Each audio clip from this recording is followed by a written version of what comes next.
Ever get that, like, uneasy feeling? Mhm. When you think about how much we rely on the internet for, well, everything. Oh, yeah, definitely. Kind of makes you wonder, what if it all just stopped working? Exactly. Today, we're going deep on a story that, honestly, should give everyone chills.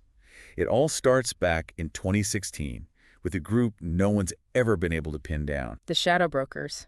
Right, the Shadow Brokers. Now, most folks probably haven't heard of them, but what they did, Let's just say they shook the cybersecurity world to its core. no kidding. I mean, we're talking about hacking, but not just any hacking. Yeah. They stole from, get this, the NSA. The National Security Agency, the agency that's supposed to be, the best of the best when it comes to digital security. Exactly. So how did this even happen? Like, who were these guys? That's the million-dollar question, isn't it? No one's been able to definitively say who they were or where they came from. Some folks think maybe disgruntled employees. Inside job? Maybe. Or could have been a state-sponsored operation. Some countries might have a motive. Right. Trying to even the playing field a little. Could be. But honestly, we might never know for sure. And that just adds to the mystery. Okay, but regardless of who they were, we know what they did. They stole these incredibly powerful hacking tools. Cyberweapons, some people call them, designed to exploit weaknesses in, well, pretty much any computer system you can think of. And we're not talking about some amateur hour stuff here. This is like top tier, super secret digital espionage stuff, like straight out of a spy movie. Think more like a nightmare scenario, honestly. The tools they got their hands on were developed by the Equation Group. That's the NSA's elite hacking unit. These guys are like the Navy SEALs of cyber warfare. And the Shadow Brokers just took their stuff. Yep. And then they decided to put on a show. In August of 2016, they popped up on the dark web. That's basically the internet's hidden underbelly. Full of, what, illegal stuff? All sorts of things you don't want to know about. But anyway, the shadow brokers, they announced they're auctioning off these stolen NSA tools. But not just bragging rights then. They were trying to make a profit off of this. It seems that way, yeah. Now, we don't know for sure if anyone actually bought anything, but here's the thing. Whether or not the auction was a success, they decided to give away some of the tools for free. Hold on. They just released them Yeah. into the wild. Yep. Just dump them online for anyone to grab. Why would they do that? I mean, weren't they trying to make money? Motive's unclear.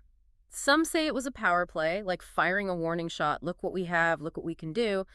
Others think they wanted to expose the NSA, show the world what kind of tools governments are using behind closed doors. It's unsettling, to say the least. Yeah. Because those tools, once they were out there, Yeah. well, there was no putting the genie back in the bottle. Exactly. And the consequences were almost immediate.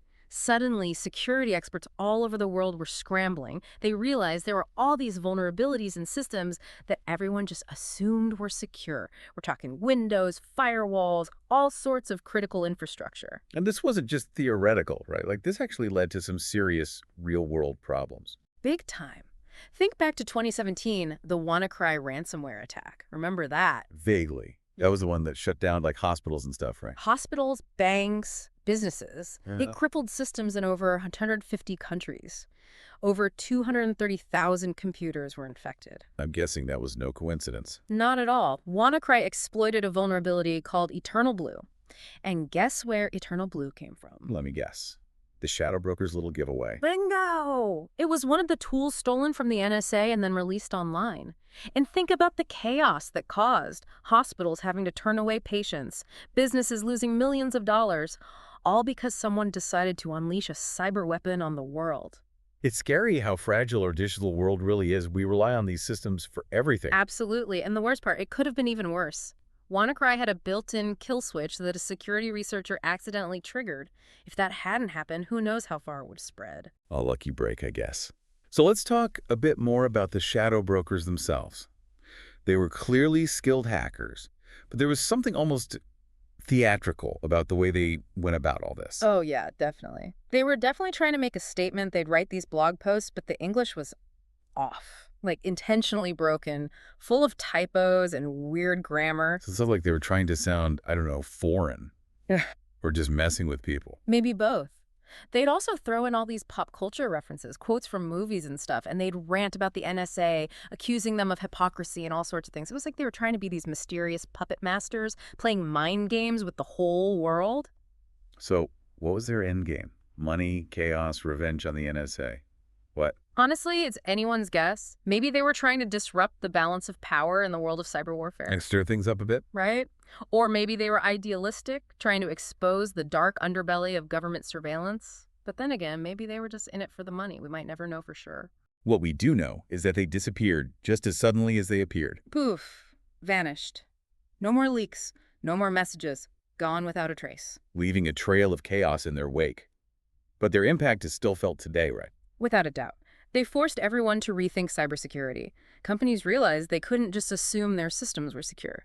They had to start taking things more seriously. So more investment in security. Way more.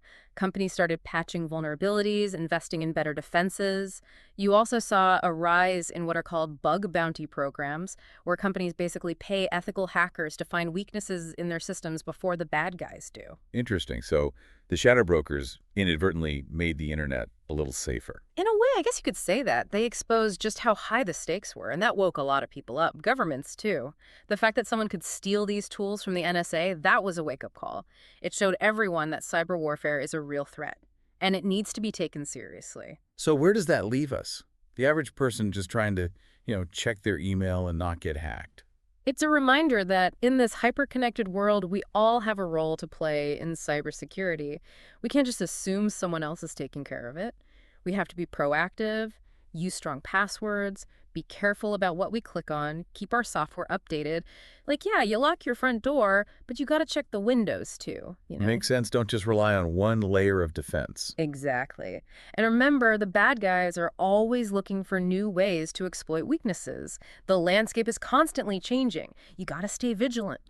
So the shadow brokers might be gone, but their story is still relevant today.